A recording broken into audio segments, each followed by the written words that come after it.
사무엘상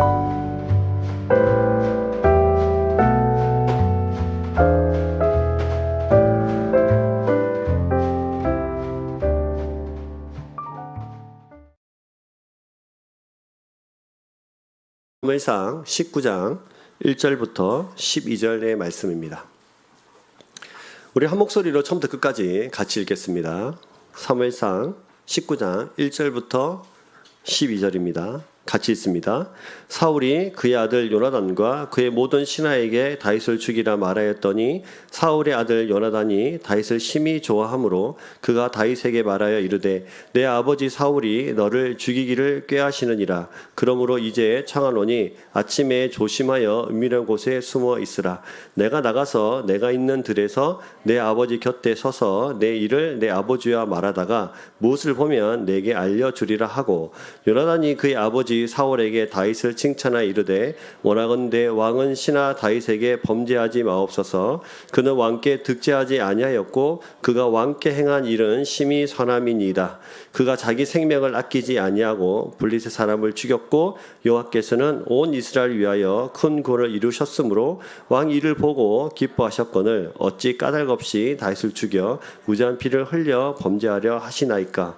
사울이 요나단의 말을 듣고 맹세하되 여호와께서 살아계심을 두고 맹세하거니와 그의 죽임을 당하지 아니하리라. 요나단이 다윗을 불러 그 모든 일을 그에게 알리고 요나단이 그를 사울에게로 인도하니 그가 사울 앞과 전과 같이 있었더라. 전쟁이 다시 있으므로 다윗이 나가서 블레셋 사람들과 싸워 그들 크게 쳐 죽이매 그들이 그 앞에서 도망하니라. 사울이 손에 단창을 가지고 그의 집에 있을 때에 여호와께서 부리시는 악령이 사울에게 접하였으므로 다윗이 손으로 수금을 탈 때에 사울이 단창으로 다윗을 벽에 박으려 하였으나 그는 사울 앞에 피하고 사울의 창은 벽에 박힌지라. 다윗이 그 밤에 도망하매 사울이 전령들을 다윗의 집에 보내어 그를 지키다가 아침에 그를 죽이게 하려 한지라. 다윗이 아내 미갈이 다윗에게 말하 이르되 당신 이 밤에 당신의 생명을 구하지 아니하면 내일에는 죽임을 당하리라 하고 미갈이 다윗을 창에서 달아내리매 그가 피하여 도망하니라. 아멘. 옆에 분들 인사하겠습니다. 샬롬. 네, 오랜만에 기다리는 분들도 오셨고 또 옆에 분들도 일주 만에 만나는 우리 분들도 있습니다. 우리 멀리도 향해서도 같이 한번 하는 분도 손가락 흔들면서 샬롬, 주님의 사랑으로 살아갑니다. 네, 감사하고 또 감사합니다.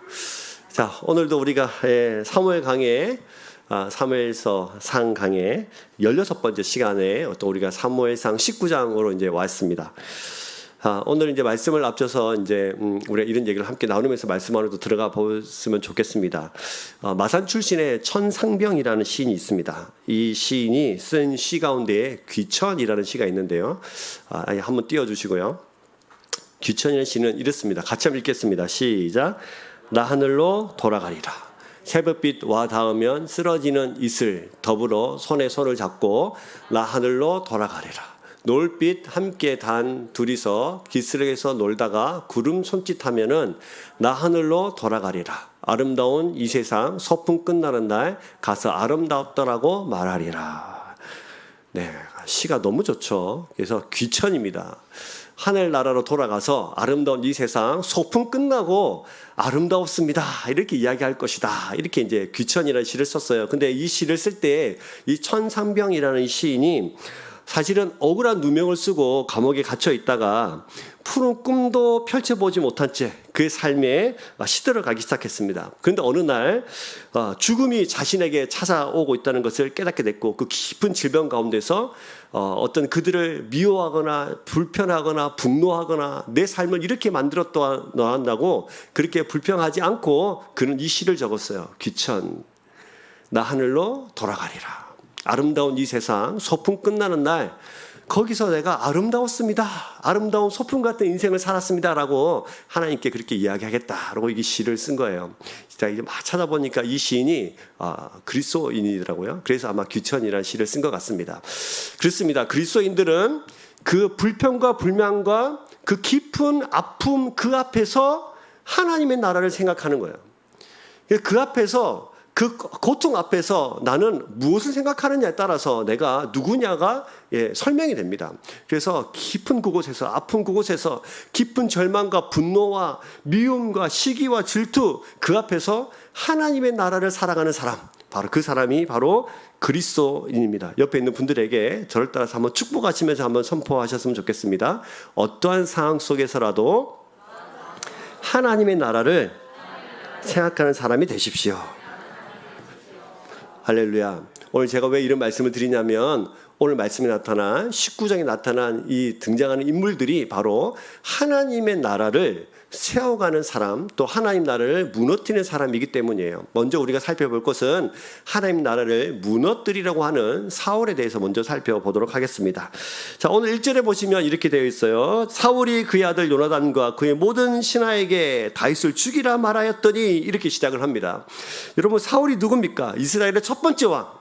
그리고 이스라엘 백성들이 그렇게 하나님을 향해서 우리에게 왕을 주십시오. 우리가 전쟁해보니까 우리에게도 왕이 필요합니다. 저 백마 타고 나아가서 막 일사불란하게 진두지휘하면서, 자, 1편대는 저쪽 공격, 2편대는 이쪽 공격하면서 막 그렇게 하는 모습이 너무 좋아 보였고, 뭔가 우리가 기울같이 않고 뭔가 준비되지 않은 듯한 이 나라에도 왕이 필요하겠습니다 라면서 하나님께 구하여 얻은 왕이에요. 그래서 사알, 이것이 구하다, 청하다, 구하여 얻다, 이런 뜻이다. 그래서 사울 왕이라 이름의 뜻은 하나님께 구하여 얻은 왕입니다.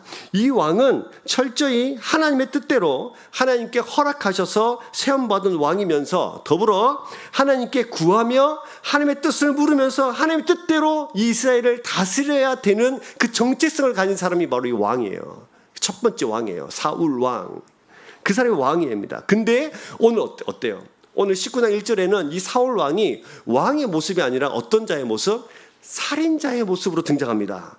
그래서 죽여라. 그래서 앞서 사울은 다윗과 이제 블레셋과의 전투에서 골리앗을 무너뜨리고 승리의 영웅이 되자 백성들을, 사울은 천천히요, 다윗은 만만이라고 하는 그 소리를 들으면서 이제 자기보다 명성이 막 높아지자 그를 주목하여 보기 시작했다라고 지난주에 같이 나누었고요. 결국 다윗은 사울의 제거 대상 첫 번째가 됩니다. 이제 블랙리스트가 되는 거예요. 쟤만 없으면 내 왕권이 잘 유지될 수 있겠다. 그래서 호시탐탐 다윗을 죽이려고 열심히 노력합니다. 그래서 온 집중이 어떻게 하면 다윗을 죽일까요? 우리가 지난주 살펴봤던 것처럼 다윗을 뭐하여 보더라? 그죠? 주목하여 보면서 어디 한번 눈에 거슬리기만 해봐. 그걸 가만두지 않겠어라는 마음을 품고만 있는 겁니다. 그래서 우리 지난주 읽었던 18장 11절로 가보시면 이렇게 돼 있어요. 18장 11절. 그가 스스로 이르기를 내가 다윗을 뭐에 박으리라? 벽에 박으리라 하고 사울이 그 창을 던졌으나 다윗이 그의 앞에서 2번 피하니라. 이렇게 했어요. 그래서 막 가만히 두지 않겠다. 마음속에 이미 막 죽이면 좋겠다는 마음이 막 불불 듯이 막 이러는 거죠. 그래서 창을 2번이나 던졌는데 다윗이 2번이나 피했다. 이런 말이 있습니다. 자, 2번이나 창으로 다윗을 죽이려고 했어요. 그리고 오늘 말씀에도 이제 밑에 쭉 보시면 다윗을 죽이려고 위해서 자신의 딸과 딸 미갈과 결혼도 시킵니다. 그러면서 사실은 다윗을 너무 사랑해가지고 우리 집에 사위로 맞아들인 것이 아니라 이것을 믿기로 해서 다윗을 죽이려는 작전을 짠 겁니다. 그러나 이것이 자기의 마음대로 막 되지 않자 19장 1절에서 이제 공개적으로 이제 다윗을 죽여라고 공개적으로 신하들과 백성들 앞에 선포하고, 또 특별히 요나단에게도 다윗을 죽이라고 이렇게 이야기한 겁니다. 자, 그런데 여기서 중요한 것은 사울이 다윗을 죽이려는 것이 첫 번째는 자기 왕권을 지키기 위함 맞아요. 그죠? 누가 뺏기고 싶겠습니까? 그 두 번째는 자기 다음에 누가 왕이 되어야 됩니까? 요나단이 왕이 되어야 되잖아요. 그럼 자, 우리가 아버지 입장에서, 여러분, 다른 거는 다 참아도 우리 자녀의 앞길이 잘못되는 건 우리가 참을 수 없잖아요. 맞습니까? 근데 이게 아버지거든요. 이게 이제 사울이라는 왕을 떠나서 아버지의 입장에서 보면은, 어떻게 보면 사울의 이 입장이 이해가 될 만도 합니다. 왜냐하면 내가 좀 힘들고 내가 어렵고 내가 피 흘리고 내가 싸우는 것을 어느 정도 참을 수는 있어요. 근데 내 자녀에까지 그 아픔과 슬픔과 고통이 전달되는 것은 아버지 입장에서 참을 수 없거든요. 근데 이 사울이라는 사람이 왕의 입장이 아니라 아버지 입장에서 보면은 어느 정도 이해도 될 만도 합니다. 근데 여러분, 가만히 생각해 보니까 사울이 보니까 이 이상하게 양치기 소년 저 시골뜨기에 갑자기 와가지고 골리앗 하면 쓰러뜨리더니 온 백성이 사랑도 받고, 그러면 가만히 보니까 사무엘을 통해서 자기에게 하나님께서 네 왕권이 끝날 거다, 다음 왕을 이미 세웠다라는 이야기를 들으면서 다윗이 눈에 아른아른하면서 야, 제가 다음에 왕이구나. 그러면 우리 아들은, 그러니까 아버지 입장에서는 어떻게 하든지 이 아들을 살리기 위해서 다윗을 처리해야 되고 제거해줘야 되는 입장에 놓이게 된 겁니다. 근데 여러분, 남의 아들을 죽여서라도 자기 아들이 잘 되게 하려는 이 악한 마음이 사울의 마음속에 가득했던 겁니다. 그래서 이 미움과 시기, 질투에 사로잡혔던 거죠. 사실은 철저히 사울은 하나님의 뜻을 드러내는 자리에 있었지만 철저히 시기와 질투, 미움이 사로잡혀서 지금 자기 백성을 살려야 되는데 자기 백성을 죽이려고 하고 있는 거예요. 여러분, 그래서 마음의 시기와 질투는 하나님의 형상을 잃어버린 사람들의 특징 중에 하나입니다. 혹시 주변에 옆에 분들 봐보세요. 이 사람이 지금 나를 미워하나요? 죽일 듯이 막 째려봅니까? 그럴 때 우리는 하나님의 형상을 잃어버리고 있는지를 살피셔야 됩니다. 하나님의 형상을 잃어버리면 이 사람은 나의 사랑의 대상이 아니라 나의 미움의 대상이 되고, 또 이 미움의 대상만 제거하면은 내가 더 잘 살 것 같다는 생각을 우리 모르게 하고 있기 때문이에요. 대표적으로 이것을 예를 들어 보면은 창세기 보시면 우리가 잘 아는 가인과 아벨이 있습니다. 인류 최초의 살인의 현장이죠. 가인이 아벨을 죽인 근본 원인은 어디 있습니까? 시기와 질투와 미움에 있어요. 평소에 가인이 동생 아벨을 보면서 늘 난 너보다 낫다 이렇게 생각하고 늘 있는 중에 같이 제사를 드렸는데 하나님이 이상하게도 자기 제사는 안 받고 아벨의 제사만 받는 거예요.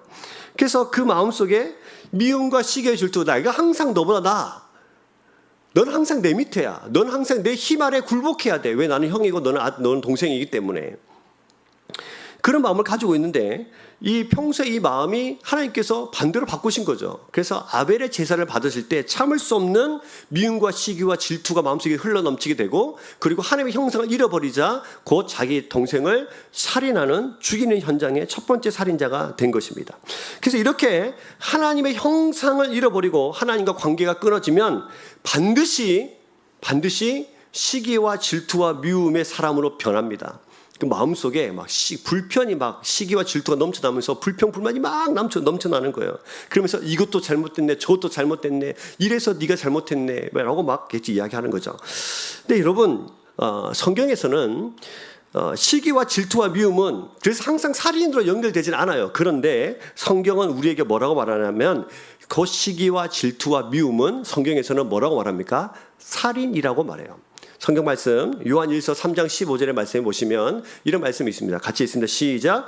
그의 형제를 미워하는 자마다 살인하는 자니 살인하는 자마다 영생이 그 속에 거하지 아니하는 것을 너희가 아는 바라. 여기서 보시면 그 형제를 미워하는 자보다 뭐 하는 자라고요?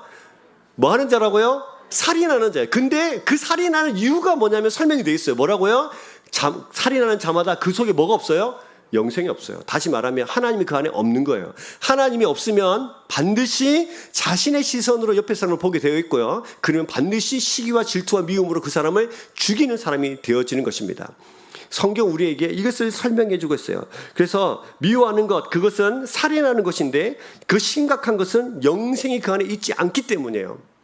그래서 혹시 여러분, 우리가 어떤 사람을 향해서 시기와 질투와 미움이 막 솟아나거든 지금 내 상태를 한번 살펴보셔야 됩니다. 지금 내가 왜 이렇게 분노하고 있는지, 왜 그렇게 그 사람을 미워하고 있는지를 잘 살펴보셔야 돼요. 반드시 자기가 하나님 앞에 떨어져 가고 있다는 것을 발견하게 되실 거예요. 그러면 하나님과 관계가 다시 앞에 나아가면서 어디로 가냐면 기도하는 자리로 나가게 되는 것이죠. 대부분의 사람들은 이렇게 설명해요. 시기와 질투, 미움, 네가 뭐 할 짓을 하니까 미움 받을 짓을 하니까 내가 널 미워하는 거야. 그래서 사실은 이 시기와 질투와 미움을 성경은 네 안에 있는 것이다, 너 안에 있는 것이 너를 시기와 질투와 미움으로 끌어당긴 것이고 평소에 네 안에 있는 것이 너를 지금 사로잡은 것이라고 지금 이야기하는 것인데, 우리는 어떻게 설명을 하냐면 너 때문에라고 생각해요. 즉 나 말고 누구 밖에서 나에게 미움과 시기를 가질 수 있도록 너 때문이라고 설명하는 거죠. 그래, 내 안에서가 아니에요. 너 때문인 거예요, 항상. 그래서 자신이 분노를 일으키는 것이, 미워하는 것이 나는 정당하다라고 우리는 늘 이유를 찾습니다. 사울이 그랬죠. 사울의 분노, 사울의 그 죽이고자 하는 그 마음은 사울 자신에게 있다고 생각하지 않았어요. 너 때문이라고 늘 생각한 겁니다. 다윗만 없으면, 우리의 가정이, 다윗만 없으면 내 아들이 왕권을 계속 유지할 수 있고, 다윗만 없으면 내 이름이 다시 만만으로, 천천에서 만만으로 가게 될 것이다. 아니요. 천천에서 만만으로 가게 된 것은 사울은 자기의 왕이라는 역할을 충실히 감당할 때예요. 특별히 자기의 이름대로 사알, 구하여 얻은 왕, 하나님의 뜻을 묻고 하나님께 구하고 하나님께 기도하면서 이 나라가 나아야 할 방향을 늘 묻고 기도하면서 그것을 선포하고 그대로 하나님의 뜻을 이루어드리는 그 자리에 있을 때 사울은 왕의 역할을 감당하는 것이고 하나님이 그 이름을 높여주실 것입니다. 사랑하는 여러분, 나의 분노가 어디로부터 시작하고 있는지 잘 살펴보십시오. 그리고 사람을 죽이는 자가 아니라 사람을 살리는 자 되기를 주의 이름으로 축복합니다. 우리는 살인자가 아니에요. 하나님께서 우리를 향해서 말씀하세요. 넌 살인자가 되지 말라고. 그럼 다시 말하면 뭐 하는 사람이 되라고요? 살리는 사람 되라고요. 옆에 분들 봐보시고 저를 땅에서 한번 축복하겠습니다. 당신은 운이 좋습니다. 왜냐하면 내가 당신을 살리기 때문입니다. 할렐루야. 맞습니까? 네, 살리는 사람 되세요. 죽이는 사람 되지 마세요. 미워하는 것이 죽이는 것이라고 했는데 왜 자꾸 내가 사랑하는 그 사람들 계속 죽이고 있습니까? 주님이 우리를 사망에서 생명으로 옮겨 놓았듯이 옆에 있는 사람이 나를 만나면 사망에서 어디로 옮겨져야 돼요? 생명으로 옮겨져야 돼요. 그래서 여러분, 우리 속에 마음, 만약에 사울 같은 마음이 있다면 여러분 이 사울을 제거하셔야 됩니다. 그렇다면 여러분 질문 하나 해볼까요? 여러분 속에서 도대체 지금까지 몇 명이나 죽이셨어요? 미워하는 것이 곧 살인이라고 한다면 우리 속에 몇 명이나 죽이셨습니까? 10명? 100명? 1000명? 문제는 죽인 사람을 또 죽인다는 거죠. 네. 제일 나쁜 사람이 그런 사람이잖아요. 깐데 또 까는 사람들. 한번 죽였는데 또 죽이는 사람들. 여러분, 우리 안에 이 사울이 있다면 오늘 이 시간에 철저히 그 사울을 죽일 수 있기를 주의 이름 축복합니다. 그러면 어떻게 하면 이 감정들을 제거할 수 있을까요? 어떻게 하면 살인자가 아니라 살리는 사람이 될 수 있을까요? 그것은 철저히 성령의 충만함 밖에 답이 없습니다. 성령을 따라 행하면 육체의 본성을 죽인다고 성경 우리에게 늘 말씀하고 있기 때문에 우리는 나의 소욕을 따라 살면 반드시 죽이는 사람이 되는데 성령의 소욕을 따라 살아가면 반드시 뭐 하는 사람이 됩니까? 살리는 사람이 됩니다. 그럼 성령의 충만은 어떻게 받을 수 있느냐? 여러분, 기도하는 자리에 나가셔야 돼요. 기도하는 자에 나아갈 때 여러분의 하나님과 소통이 다시 이루어지고 교통이 다시 회복되어지면서 하나님의 마음을 가질 수 있게 돼요. 그래서 기도하는 자들을 하나님께서 사용하시는 거예요. 하나님의 나라를 세우는 사람들, 첫 번째는 뭐 하는 사람들이냐면 기도하는 사람들을 사용하십니다. 하나님 앞에 기도할 때 하나님의 뜻과 계획에 집중하게 되어 있고요. 하나님께 기도할 때 그 뜻을 이루고자 하는 선한 마음이 내 속에 생겨나게 돼요. 그럼 기도하지 않으면요, 성령이 충만하지 않으면요, 어떤 마음이 생길까요? 내 뜻을 이루고자 하는 마음이 내 속에 더 많이 생기는 겁니다. 그러면 내 뜻을 방해하는 세력들을 뭐 하게 되죠? 미워하게 되는 거예요. 그러면 어떻게 해요? 저것을 제거만 하면 되겠다는 생각을 가집니다. 누구처럼? 사울처럼. 사랑하는 여러분, 기도하는 주의 백성 되기를 주의 이름 축복합니다. 그래서 하나님의 나라를 여러분을 통해서 이루어지기를 주의 이름 축복합니다. 자, 그러면 1절에는 이렇게 되어 있어요. 다윗이 사울에게 말하기를 마침에 요나단의 마음이 다윗의 마음과 이거 18장이네요. 19장에 가시면 사울이 그의 아들 요나단과 그의 모든 신하에게 다윗을 죽이라 말하였더니 라고 1절이 되어 있는데 그 다음 뭐라 되어 있죠? 사울의 아들 요나단이 다윗을 심히 좋아함으로 이렇게 되어 있어요. 한글 성경에는 바로 이렇게 연결되어 있는데요. 영어 성경에다 보면 옆에 but이 되어 있어요. 히브리 성경에다 보시면 와우가 붙어 있어요. 이게 뭐냐면 그러나예요. 그러나. 그러나 다윗을 죽이라고 말하였는데 그러나 누구는 사울의 아들 누구는 요나단은 다윗을 심히 좋아했습니다. 심히 좋아했어요. 다시 히브리어로 직역해 보면 그러나 요나단은 다윗을 매우 사랑하였다 이런 뜻입니다. 단순하게 지난주에도 말씀드린 것처럼 단순하게 어떤 뭐 우정, 사랑 뭐 이런 사랑의 표현이 사실 아니에요. 힘을 다해서 다윗을 지켜주고 보호하는 사람이 된 거죠. 자, 근데 여러분 이때부터 요나단은 다윗과 언약을 18장에서 맺었고 19장에서 그 언약을 지켜가는데요. 어떻게 지켜가냐면 2절 보시면 그가 다윗에게 말하여 이르되 내 아버지 사울이 너를 죽이기를 꾀하시느니라. 그러므로 이제 청하노니 아침에 조심하여 은밀한 곳에 숨어 있으라. 그죠? 숨어 있어라. 다윗이 숨도록 도와줍니다. 아버지가 죄를 짓지 않도록 도와줍니다. 4절과 5절에서 보시면 요나단이 그의 아버지 사울에게 다윗을 칭찬하여 이르되 원하건대 왕은 신하 다윗에게 범죄하지 마옵소서. 그는 왕께 득죄하지 아니하였고 그가 왕께 행한 일은 심히 선함이니이다 라면서 다윗이 그 죄가 없다. 그리고 선하다. 아버지께도 굉장히 선한 사람이다. 이 나라를 이렇게 이끌었던 사람이다 라는 것을 계속해서 설명해 주면서 선과 악을 분별하죠. 나중에 이제 20장에 넘어가 보시면 요나단은 다윗을 위해서 아버지 사울에게 다윗의 무지함을 계속 이야기합니다. 그러다가 사울이 요나단마저도 단창으로 죽이려고 하는데 죽을 뻔하는데 도망도 가죠. 그래서 끝까지 의로운 분별력을 포기하지 않습니다. 자, 그러면 왜 이렇게 다윗을 사랑하고 다윗을 힘을 다해서 그를 지키고 목숨을 다해서 지켰을까요? 이것이 중요하죠. 무엇이 중요하냐면 이것이 중요합니다. 그래서 여러분 이것을 잘 알려면 18장으로 우리 가보시면 18장 12절, 14절, 15절에 잘 나타나 있어요. 18장 12절에 보시면 같이 있습니다. 시작. 여호와께서 사울을 떠나 다윗과 함께 계심으로 사울이 그를 두려워한지라. 여호와께서 사울을 떠나셨죠. 그 다음에 어떻게 됐어요? 다윗과 함께 계셨죠. 그래서 사울이 어떻게 했어요? 두려워했습니다. 이거 잘 기억하세요. 하나님과 함께 계셨는데 그를 사울이 두려워했습니다. 14절도 보시면 다윗이 그의 모든 일을 지혜롭게 행하니라. 여호와께서 그와 뭐 하셨어요? 함께 계셨죠. 15절도 보시면 사울은 다윗이 크게 지혜롭게 행함을 보고 그를 두려워하였으나 되어 있어요. 이거 잘 보시면 두 번씩 계속해서 12절, 14절, 15절이 같은 단어가 두 번씩 반복되어 있는 걸 볼 수 있습니다. 첫 번째는 뭐냐면 다윗과 함께 계심으로. 어디도 있어요? 14절에도 있죠. 맞습니까? 맞아요? 그죠? 그러면 사울이 그를 두려워하니라 12절 끝에 있습니다. 또 어디에도 있어요? 15절에도 있어요. 그죠? 지혜롭게 행하게 됐죠. 어디도 있어요? 14절에도 있어요. 어디도 있어요? 15절에도 있어요. 두 번 나눠져 있습니다. 그래서 여러분 제가 늘 말씀드린 것은 성경에 두 번씩 써 있으면 뭐다? 강조다. 그럼 지금 뭘 강조하고 있습니까? 하나님이 다윗과 뭐 했다? 함께 했다. 다윗과 함께 하니까 다윗이 어떤 걸로 드러났다? 지혜롭게 행함으로 드러났다. 그것을 보면서 사울이 뭐 했다? 두려워했다요. 이것을 지금 성경은 강조하면서 거듭거듭 이야기해 주고 있어요. 그러면 잘 보시면 15절 끝에 보시면 사울은 다윗이 크게 지혜롭게 행함을 뭐하고? 보고. 자, 그럼 이것을 사울만 봤을까?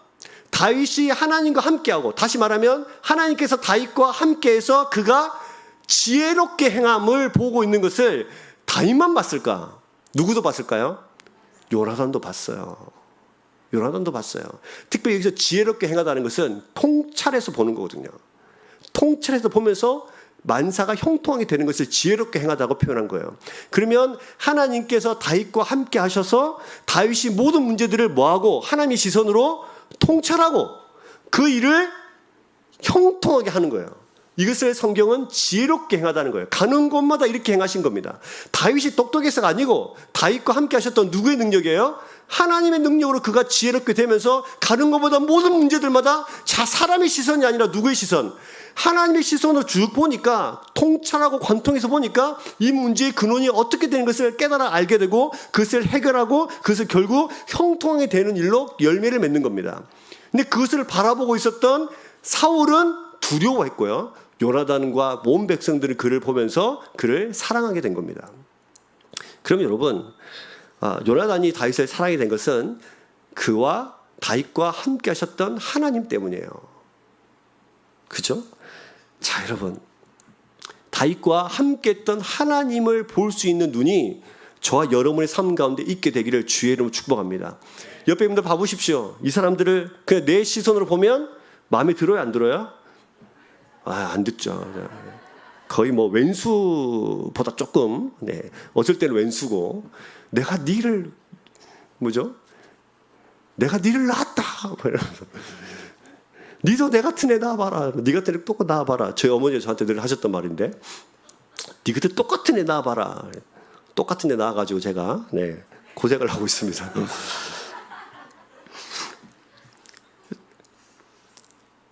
다윗을 보면서 그런 하나님의 마음을, 하나님 마음이 그와 함께하는 것을 요나단이 본 거예요. 어떤 사람은 하나님과 함께하지 않는 사람은 그것을 두려워하고 다윗을 더 크게 보이고 저 사람만 없으면 내가 살겠다고 생각을 하게 되고, 하나님의 사람은 그렇지 않아요. 다시 19장으로 가보시면 요나단이 가졌던 요나단이 다윗에게 가졌던 마음을 19장 5절에는 이렇게 설명을 합니다. 같이 읽겠습니다. 시작. 그가 자기 생명을 아끼지 아니하고 블레셋 사람을 죽였고 여호와께서는 온 이스라엘 위하여 큰 구원을 이루셨으므로 왕이 이를 보고 기뻐하셨거늘 어찌 까닭 없이 다윗을 죽여 무죄한 피를 흘려 범죄하려 하시나이까. 요나단이 다윗을 향해서 평소에 가졌던, 하나님과 함께하고 지혜롭게 행하였던 다윗을 보면서 평소에 가졌던 마음이에요. 평소에 그 마음을 가지고 있으니까 어떻게 보이냐면 다윗이 생명을 아끼지 않고 블레셋과 싸웠다. 근데 그 뒤에 다윗이 한 것이 아니고 누가 했다? 하나님이 했다. 온 이스라엘 위에 여호와께서 그 구원을 이루었다. 그러니까 다윗을 죽이는 것은 여호와께 뭐 하는 것이다? 범죄하는 것이다. 이렇게 설명을 해요, 아버지한테. 이게 무슨 말이냐면요, 다윗을 죽이는 것은 여호와께 범죄하는 것이다라는 말하는 것은 무슨 말이냐면, 다윗을 죽이는 것은 다윗을 통해서 하나님의 이루실 그 계획과 그 뜻이 분명하다는 겁니다. 그럼 다윗을 죽이면 누구의 뜻이 없어지는 거예요? 하나님의 뜻이 없어지는 거예요. 하나님의 계획을 숲으로 돌아가게 하는 거예요. 그러니까 지금 요나단은 하나님과 함께 하시는 그 이유, 그리고 하나님과 함께 하셔서 하나님께서 펼쳐내고 싶어 하시는 그 하나님의 나라, 결국 다윗을 통하여서 누가 오세요? 신약에 예수 그리스도가 오시고 예수 그리스도의 메시아의 왕국이 세워집니다. 여러분 믿으십니까? 그것을 지금 위에서 하나님께서 그 계획을 세워가고 계시잖아요. 지금 요나단은 하나님과 함께하는 다윗을 보면서, 그 지혜롭게 행하시는 그것을 보면서 요나단은 무엇을 깨달았냐면 하나님의 계획과 뜻을 깨달은 거예요. 그러니까 지금 아버지 다윗을 죽이면 하나님 앞에 범죄하는 겁니다. 다윗을 죽이면 안 됩니다. 하나님의 뜻과 계획이 지금 세워져 가고 있는 거 보이지 않으십니까? 하나님 나라가 세워져 가는 거 보이지 않으십니까? 지금 다윗을 죽이면 안 됩니다. 왜냐하면 하나님의 뜻이 죽는 겁니다. 하나님의 뜻이 계획이 꺾이는 겁니다. 그를 살려야 됩니다. 라고 하면서 여호와께 범죄하게 되는 것이라고 지금 성경을 설명하고 있습니다. 사랑하는 여러분, 이런 영적인 민감함이 여러분의 시각이 되기를 주의 이름 축복합니다. 여러분, 이런 영적인 눈이 있어야 돼요. 이 눈이 열려야 돼요. 이 눈이 열리지 않으니까 그저 불평과 불만으로 그냥 저 사람만 없으면 어떻게 잘 되겠는데 이렇게 생각하는 것입니다. 자, 그럼 여기서 우리가 살펴볼 게 있죠. 이런 시각을 가진 사람은 어떻게 행동할까요? 이런 시각을 가져서 그저 그 사람 뒤에 계시는, 물론 내가 때로는 내 마음에 들지 않을 수도 있고, 물론 좀 불평과 불만을 가질 수 있으나 그 뒤에 계시는 살아계신 하나님의 계획과 역사를 볼 수 있어야 돼요. 옆에 분 다시 한번 봐보세요. 이 사람을 향하신 하나님의 계획과 뜻이 있을까요, 없을까요? 있을까요, 없을까요? 그게 보이십니까? 안 보이시죠? 잘 안 보이시죠? 그죠. 특별히 아버지, 어머니가 우리 자녀들을 보면은 그냥 속이 뒤집힙니다. 저게 커서 뭐가 되겠노? 막. 그러나 여러분, 하나님은 살아계십니다. 그러나 여러분, 하나님은 그를 향한 하나님의 놀라운 계획을 가지고 계시는 줄로 믿습니다. 우리는 그것을 봐줘야 돼요. 다시 한번 저를 통해서 옆에 분들에게 한번 축복하면서 선언하겠습니다. 당신의 삶 가운데 하나님의 계획과 하나님의 뜻이 이루어질 줄 믿습니다. 할렐루야. 네, 그 그것을 발견하셔야 됩니다. 그것을 발견할 때 우리 속에 놀라운 소망과 희망이 생깁니다. 그러면 이것을 발견하는 사람들마다 어떻게 반응하느냐 굉장히 중요하겠죠. 18장 16절에 보시면 같이 읽습니다. 시작. 온 이스라엘과 유다는 다윗을 사랑하였으니 그가 자기들 앞에 출입하기 때문이라. 온 이스라엘과 유다는 뭐를? 다윗을 뭐 했어요? 사랑했어요. 이것을 하나님의 시선으로, 하나님의 뜻과 계획을 지금 펼쳐가는 하나님의 시선을 가지면 옆에 있는 사람을 뭐 하게 됐습니까? 사랑하게 돼 있어요. 잘 기억하세요. 첫 번째는 뭐 하는 거예요? 사랑하는 거예요. 사랑하게 돼 있어요. 여러분 사랑하십시오. 성도를 사랑하십시오. 여러분 사랑하십시오. 교회를 사랑하십시오. 여러분 사랑하십시오. 하나님의 나라 건설을 사랑하십시오. 그래서 미워하라고 해도 미워하지 않아요. 오늘 주셨던, 오늘 우리가 계속해서 우리가 말씀을 통해 늘 경험하고 알듯이 사랑을 통해서 세상은 하나님의 살아계심을 봅니다. 너희가 서로 사랑하라. 그러면 하나님의 살아계심 보게 될 것이다. 우리가 서로 사랑하지 않기 때문에 하나님의 살아계심이 세상에 드러나지 않는 거예요. 두 번째, 첫 번째는 뭐 하는 거라고요? 사랑하는 거였어. 두 번째는 변호하고 지킵니다. 다시 19장으로 다시 가보시면, 그죠? 19장 2절부터 4절까지 우리 읽었죠. 다윗이 죽이라고 사울이 요나단에게 이야기하자, 이 요나단은 다윗을 피난도 시키고 아버지 계획도 설명해요. 야, 아버지가 너 죽이려고 그래. 너 좀 숨어 있어. 숨겨주죠. 그 다음에 4절부터 보시면 요나단이 사울 앞에 가서 칭찬하면서 아버지, 다윗을 죽이는 것은 범죄하는 겁니다 라고 그렇게 해서 변호합니다. 그래서 여러분 하나님의 시선을 가지고 하나님의 뜻과 계획을 바라보면 항상 뭐 하게 되냐면 지켜주고 보호하고 변호해요. 그래서 여러분 지키고 보호하는 사람이 되십시오. 누구를? 성도를. 지키시고 변호하는 사람이 되십시오. 누구를? 교회를. 지키시고 변호하는 사람 되십시오. 누구를? 하나님을. 우리 입만 열면 그냥 지키고 보호하는 거예요. 근데 우리 입만 열면 죽이죠. 여러분 지키십시오. 옆에 있는 분들 봐보세요. 온 성도를 같이 봐보세요. 이 사람들 우리가 뭐 할 사람들이에요? 지키고 보호하고 변호할 사람들이에요. 힘을 다해 지키십시오. 보호하십시오. 자, 세 번째. 하나님의 시선과 계획을 가지는 사람들은 첫 번째는 사랑하고, 두 번째 지키고 보호하고요. 세 번째는요, 더욱 하나님을 의지하도록 합니다. 사무엘상 23장 15절과 16절을 보시면, 자, 사무엘상 23장 15장 16절로 가봅시다. 같이 읽겠습니다. 시작. 다윗이 사울이 자기의 생명을 빼앗으려고 나온 것을 보았으므로 그가 식광야 숲풀에 있었더니 사울이 아들 요나단이 일어나 숲풀에 들어가서 다윗에게 이르러 그에게 하나님을 힘있게 의지하게 하는데, 사울이 계속해서 다윗을 죽이려고 하자 요나단이 그것을 보면서 숲풀 속에 들어가서 숨어있는 다윗을 보면서 뭐하게 해요?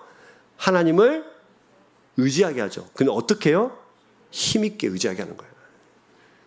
하나님의 계획과 뜻을 바라보는 사람은 옆에 있는 사람한테 그래 지키고, 이쪽에서는 지키고 보호하고, 이거 와가지고 그래 네가 그러니까 그렇지 뭐 이게 아니고, 옆에 있는 사람이 늘 뭐 하는 겁니까? 하나님을 힘있게 의지하도록 그 길을 닦아주는 사람이에요. 그 도화선이 되는 거예요. 위로하고 격려하고 힘을 주고, 너를 의지하지 말고 하나님을 의지하는 사람이 되라. 하나님이 네 인생의 생명이시다. 네 인생을 이끌어가는 분이시다. 하나님이 너의 산성이시다. 반석이시다. 요새시다. 너의 목자시다. 이것을 계속해서 설명해 주면서 그의 힘있게 하나님을 의지하도록 하는 것입니다. 이것이 하나님의 마음을 가진, 하나님의 시선을 가진, 하나님의 뜻과 계획을 바라보는 사람이 할 수 있는 일이에요. 사랑하는 여러분, 저는 저와 우리 교회가 옆에 있는 사람, 우리 사랑하는 지체들을 사랑하고 지키고 보호할 뿐만 아니라 하나님을 힘있게 의지할 수 있도록 그 길을 닦아주는 주님의 백성들 되기를 주의 이름으로 축복합니다. 그러면 의지하고 힘들 때마다, 고통 가운데 있을 때마다, 죽음의 위기 가운데 있을 때마다 누구를 찾아가요? 그죠. 먼저 여러분들 사랑하는 그 지체들 먼저 찾아가고 하나님의 힘있게 의지해서 같이 기도하고, 같이 하나님께 나아가는 그런 놀라운 살아있는 교회가 되기를 주의 이름으로 축복합니다. 요나단은 그랬단 말이죠. 요나단은 이래서 하나님 나라를 세워갔던 사람이에요. 여러분, 근데 요나단 입장에서 좀 살펴봅시다. 우리가 사울의 입장에서 살펴보면 뭐 시기와 질투 가운데 있어도 안 됐지만 자기의 왕권이 떠나가고 자기 아들에게 왕권이 넘어가지 않는 다윗에게 왕권이 넘어가는 입장에서는 어느 정도 그래 뭐 100번 양보해서 이해는 할 수 있겠다. 뭐 그 정도로 마무리할 수 있겠죠. 그럼 요나단의 입장에서 생각을 해봅시다. 요나단은 다윗이 등장하기 전까지 요나단은 스스로 뭐라고 생각했을까요? 다음에 나는 왕이다. 나는 아버지가 돌아가시면 나는 이스라엘의 그 다음 왕이다. 수업도 그렇게 받았을 거예요. 그렇죠? 근데 어느 날 갑자기 이상한 시골뜨기 하나가 떨레떨레 오더니 도시락 하나 들고 와가지고 그죠? 똘레똘레 오더니 갑자기 전쟁터에 나가더니 골리앗을 죽이고 그때부터 막 급부상하면서 온 나라의 사랑과 칭찬을 받는 사람이 됩니다. 여러분이 요나단이라면 어땠을 것 같습니까? 여러분이 요나단이라면 저는 어떻게 보면은 사울보다 더 시기와 질투가 불타야 되는 사람이 요나단이 아닐까 이런 생각을 해봐요. 가만히 있으면서 자기 자리를 뺏기게 생겼지 않습니까? 근데 늘 이런 마음 가졌겠죠. 아버지가 지금 다윗을 제거하려고 하는데 같이 덩달아서 못 이긴 척하면서 아버지가 하는 척하면서 어떻게 보면 자기 손에 피 한 방울 묻히지 않고 자기의 적을 제거할 수 있는 절호의 기회가 생겼음에도 불구하고 요나단은 그를 끝까지 사랑하고 지켜주고 변호합니다. 어떻게 이럴 수 있었을까요? 요나단도 죄의 본성을 가진 사람인데 뭐 요나단이니까 그렇지. 아니요, 우리랑 똑같은 사람이에요. 요나단은 콧구멍이 3개입니까? 요나단 귀가 3개예요? 심장이 2개입니까? 아니요, 우리랑 똑같은 사람입니다. 저는 그 안에서 얼마나 많은 갈등이 일어났을까요? 요나단도 사람이기 때문에 얼마나 많은 다윗을 죽이고 싶은 마음이 쟤만 없으면 어떻게 잘 되겠다 이런 마음이 왜 안 생겼겠습니까? 저는 충분히 생겼을 거라고 생각합니다. 그런데 우리가 살펴볼 것은 그 안에서 자기의 아버지와 다르게 자기의 시기와 질투와 미움을 끊임없이 죽였던 사람이에요. 자기 안에 있는 자기를 죽여야 다른 사람을 살릴 수 있습니다. 자기 안에 있는 욕심과 시기와 질투와 미움을 죽일 때 옆에 사람을 살려낼 수 있는 거예요. 근데 이것이 하나님의 계획과 뜻을 볼 때 그리고 기도할 때 이것이 내 안에서 회복되어 가는 거예요. 그래서 여러분 이런 빌립보서 2장 3절과 5절에 보시면 우리에게 이런 말씀이 있어요. 같이 읽습니다. 시작. 아무 일에든지 다툼이나 허영으로 하지 말고 오직 겸손한 마음으로 각각 자기보다 남을 낮게 여기고 각각 자기 일들을 돌아보더러 또한 각각 다른 사람의 일을 돌아보아 나의 기쁨을 충만하게 하라. 그 다음 중요합니다. 같이 시작. 너희 안에 이 마음을 품으라. 곧 그리스도 예수의 마음이니. 이 마음이 뭐라고요? 곧 나보다 남을 낮게 여기고 허영으로가 아니라 진심으로 그를 사랑하고 아껴주고 지켜줄 수 있는 마음이 누구의 마음이라고요? 예수님의 마음이에요. 예수 그리스도의 마음이에요. 이 마음이 어떻게 내 마음이 될 수 있을까? 나는 예수님이 아닌데. 예수님이니까 그렇죠. 예수님이 아닌데 어떻게 그렇게 할 수 있을까요? 근데 우리에게 이 마음을 품으라고 명령하십니다. 이 마음이 어떻게 내 것이 되나요? 성령의 충만함이에요. 성령께서 우리에게 그렇게 하시는 거예요. 그래서 사랑하는 여러분, 이 마음을 가질 수 있기를 주의 이름으로 축복합니다. 이 마음이 여러분의 마음이 되어야 돼요. 예수 그리스도의 마음을 가지셔야 됩니다. 요나단은 비록 구약의 사람이지만 하나님의 마음을 가졌고 신약을 살아가는 저희들은 예수 그리스도의 마음을 가져서 나보다 남을 항상 낮게 여기고 낮게가 아니라 낮게요. 낮게 여기고 항상 사랑하고 지키고 보호하는 주님의 백성 되기를 주의 이름 축복합니다. 요나단도 알았어요. 이 자기의 왕권이 다윗에게 넘어갈 줄 알았어요. 어디 있습니까? 19장 17절 보시면 아주 잘 설명되어 있어요. 19장 17절 같이 시작. 사울이 미갈에게 이르되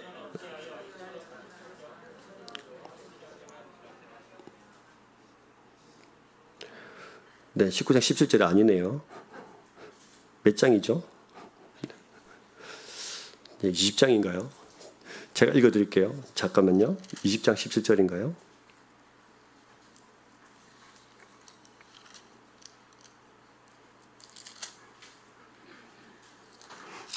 네, 못 찾겠습니다. 다음에 제가 말씀드릴게요. 요나단이 다윗에게 이래 말해요. 다음에는 네가 왕이 될 것인데 이것을 우리 아버지도 안다. 제가 주소를 똑바로 안 적어놨네요. 다음에 네가 왕이 될 것을 우리 아버지도 알고 있다. 자, 자기도 알고 있었어요. 자, 그런데 여러분, 이런 이런 요나단을 보면서 나중에 요나단이 죽습니다. 누구와 같이 죽냐면 아버지와 같이 전쟁터 나갔다가 죽어요. 아버지가 틀린 줄 알았지만 늘 아버지 곁을 지킵니다. 그래 그의 죽음을 보면서 다윗이 이렇게 노래합니다. 사울과 요나단이 생전에 사랑스럽고 아름다운 자이러니 죽을 때에도 서로 떠나지 아니하였도다. 저희는 독수리보다 빠르고 사자보다 강하였도다. 다윗이 요나단을 기억하면서 그리고 사울을 기억하면서 독수리보다 빠르고 사자보다 강한 사람이다. 이렇게 설명하는 겁니다. 자, 여러분, 사울은 계속 죽이려고 했고요. 요나단 계속해서 살리려고 했어요. 자, 그럼 여러분 오늘 한 사람만 더 생각을 해봅시다. 여러분 다윗이다. 근데 어느 날 아버지가 심부름 시켰어요. 전쟁터에 가서 도시락 형들한테 갖다 주고 형들이 잘 있는지 보고 오니라. 우리 같았으면 어떻게 할까요? 여러분들 다윗이라면 어떻게 할까요? 예? 요것 좀 다 하고요. 웹툰 좀 다 보고, 예, 제가 게임 좀 하고, 제가 할 것 좀 다 하고 아버지 할게요. 그랬겠죠. 근데 즉시 떠났어요. 근데 갔어요. 근데 가서 보니까 뭐 골리앗 하나 서 있는데 막 다 두려워 떨고 있는 거예요. 근데 그걸 뭐 싸워서 이겼습니다.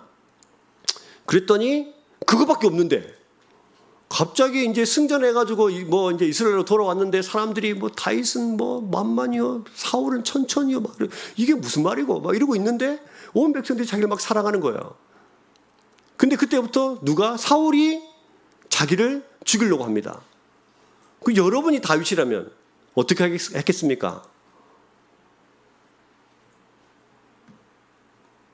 어떻게 했을 것 같아요? 이순희 지사님 어떻게 하셨을 것 같아요?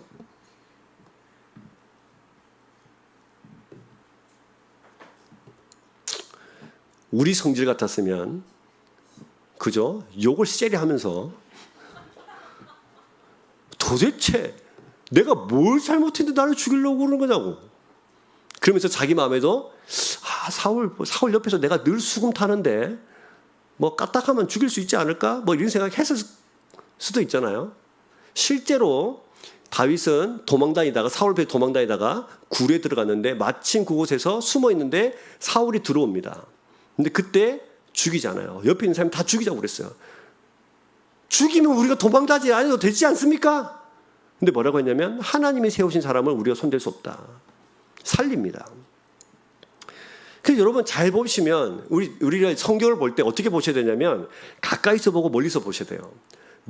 지금은 제가 멀리서 설명하고 있는 거예요. 멀리서 보면 이 메시아가 오시기까지 이 왕국을 요나단과 다윗은 철저히 자신을 죽이면서 옆에 사람을 죽이지 않고 하나님의 뜻이 이루어지도록 쓰임받은 사람들이에요. 이 사람들을 통해서 결국 메시아의 왕국, 예수 그리스도가 오시게 됩니다.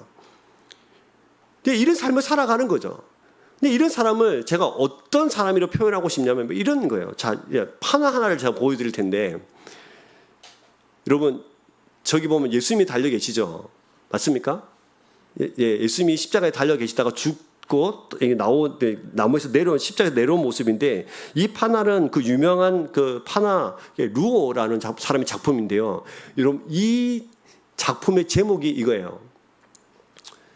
향나무는 자기를 찍는 도끼날에도 향을 묻힌다. 이게 제목이에요.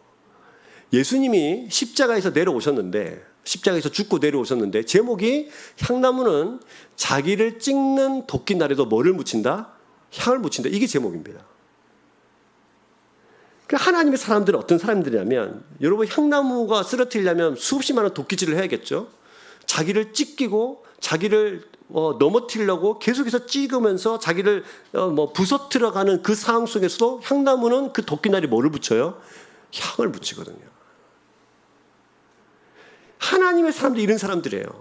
자기를 죽이려고 하는 사람들에게 끝까지 뭐를 묻혀요? 향을 묻혀요. 그래서 신약성경에 보면 너희는 그리스도의 뭐예요? 향기다. 그리스도의 향기다. 너희는 그리스도의 향기다. 왜? 자기를 죽이는 사람들한테, 자기를 꺾으려는 사람들에게 끝까지 뭐를 묻힙니까? 그리스도를 묻히는 사람들이에요. 마치 지금 누구가 이런 사람들이냐면 다윗과 요나단이 그런 사람들이죠. 이런 사람을 통해서 하나님 나라가 세워집니다. 예수님께서 십자가에서 자기를 찍는 자들에게 사랑을 계속해서 묻혀 놓지 않으셨다면, 십자가 위에서 내가 과연 누군 줄 알고 나를 십자가에 못 박혔냐고 이야기했다 하면서 그들에게 그 자리에서 징벌을 하셨다면 예수님은 예수님이 아닌 거예요. 십자가 위에서 죽으시면서 내려오시기까지 향을 묻혀서 그리스도의 사랑을 묻혀내는 삶을 통해서 하나님의 나라는 세워져 갑니다. 자, 말씀을 마무리해 볼까요? 사랑하는 여러분, 여러분들은 여러분을 찍는 사람들에게 뭐를 묻히시고 계십니까? 때로는 여러분을 꺾으려고 하는, 나에게 불평과 불만과 지적질하는 그 미운 사람들 향해서 뭐를 묻히고 계세요? 예수 그리스도의 향기를 묻히는 여러분들 통해서 하나님의 나라는 건설되어 갑니다. 여러분을 통해서 하나님 나라는 세워져 갑니다. 그런 사람을 통해서 교회가 바로 세워져 가는 거예요. 교회가 바로 세워져 가고 하나님 나라가 바로 세워져 가면서 온 세상 사람들이 예수 그리스도가 누구신지를 깨닫게 되어지는 것이죠. 그래서 저와 여러분들은 오늘도 의미 없는 삶을 살아가는 사람들이 아니라, 저와 여러분들은 철저히 하나님 나라를 세워가는 사람들로, 교회를 세워가는 사람들로 저와 여러분들을 부르셨을 사실을 기억할 수 있기를 주의 이름으로 축복합니다. 놀랍죠? 우리에게는 그래요. 그래서 오늘도 우리가 그런 삶을 살아갈 필요가 있어요. 옆에 있는 분들에게 다시 한번 저를 따라서 외치겠습니다. 당신이 나를 아무리 찍어도, 아무리 부서뜨리려고 해도 당신의 도끼 아래 향기를 묻히겠습니다. 손발이 오그라드십니까? 막 이런 몸소리 치시는 것 같은데, 여러분, 그게 그리스도인입니다. 하나님 나라를 그렇게 함께 세워갈 수 있기를 소망하면서요, 혹시 저를 미워하시는 분들이 계시면 사랑해 주시고 저도 여러분들 더 많이 사랑하고, 여러분의 그 도끼 아래도 혹시 우리가 사랑을 묻힐 수 있는, 우리가 서로가 그런 사람 되어서 세상을 살아갈 수 있기는 주의 이름으로 축복합니다.